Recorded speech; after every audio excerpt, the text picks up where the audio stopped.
Kalau di dalam kitab Al-Fawaidul Mukhtarah itu dikatakan inda dzikris sholihin tatanazzalur rahmah. Pakai pa inda dzikri aslahas sholihin, aslahis sholihin. Ketika kita mengingat orang yang soleh, ya, zikir itu ada dua maknanya. Pertama mengingat, kedua menyebut. Paham? Nah, ketika kita mengingat atau menyebut orang-orang soleh, tatanazzalur rahmah. Saat itu rahmatnya Allah Subhanahu wa Ta'ala turun kepada kita, ya, turun kepada kita. Kita ceritakan misalnya pagi storytellingnya tentang Rasulullah, turun rahmat kepada majelis kita, ya. Pagi atau kumpul-kumpul diskusi cerita tentang para ulama, para waliullah, tatanazzalur rahmah. Saat itu pula majelis itu akan diturunkan rahmat oleh Allah Subhanahu wa Ta'ala. Itu ketika kita nyeritakan, ketika kita nyebut orang-orang yang soleh. Adik-adik sekalian, di kaul itu dilanjutkan pakai pa inda zikri aslahis solihin.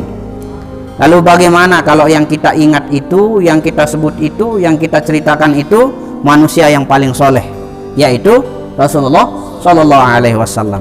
Kalau nyebut orang soleh saja rahmat Allah turun, apalagi ketika kita menyebut, mengingat Rasulullah Sallallahu Alaihi Wasallam, maka akan turun beribu-ribu rahmat. Bahkan Rasulullah Sallallahu Alaihi Wasallam pun adalah rahmat. Ketika kita menyebut orang soleh, Allah turunkan kasih sayangnya kepada kita.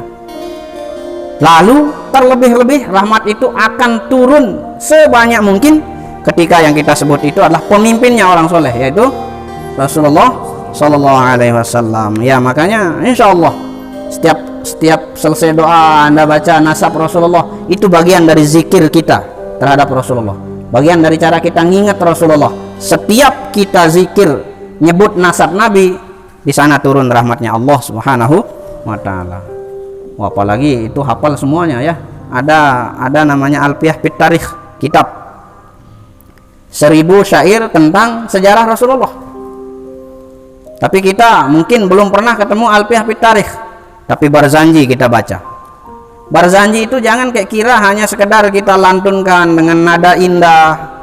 Bahkan kadang kita tidak paham maknanya, bisa kita merasa terharu, merasa masya Allah seperti dekat sekali dengan Rasulullah Sallallahu Alaihi Wasallam. Itu ketika kita baca Barzanji, sesuatu yang mungkin tidak semuanya kita pahami. Atau ketika baca Maulid Adhiyaul Lami, ketika bersolawat, apalagi dibarengi dengan kita tahu artinya, tahu maknanya, masya Allah, luar biasa.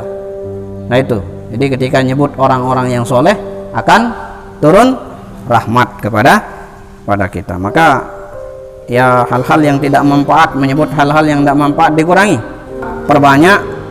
Perbanyak menyebut, menceritakan orang-orang baik, orang-orang soleh.